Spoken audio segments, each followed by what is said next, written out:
Hi, this is a Disston D-8 basic handle repair video. This Disston D-8 has a split handle that someone repaired previously. I picked it up for about $2 at a garage sale. As you can see, it's an older model with the recessed medallion. The handle was repaired with some kind of epoxy that's still pretty malleable. Obviously didn't do a good job of it. And it's broken in multiple spots. It's cracked through the handle completely, plus one of the horns is broken as well.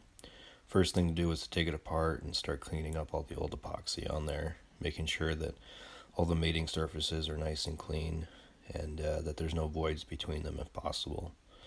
So after applying wood glue to it and taping it for clamping, it turned out pretty well. There were still some voids in there and needed quite a bit of cleaning up.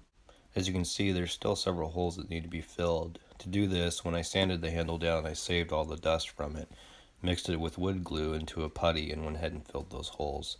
I didn't take a good photo of this before I went ahead and stained it, but you can see in the next photo that the stain took pretty well. This is just a dark fruit wood stain, and you can see those areas have been filled in, so those gaps are reduced. The handle's not perfect, but for what I was trying to achieve, it worked.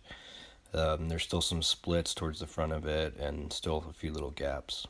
So for the saw plate, just basic rust and build up on it.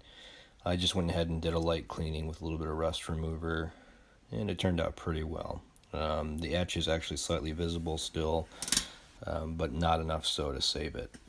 So after that, I just polished up the medallion and split nuts and reassembled the saw. And that's really all there is to it. A nice sharpening and the saw is ready to go again. I hope you enjoyed. Thanks.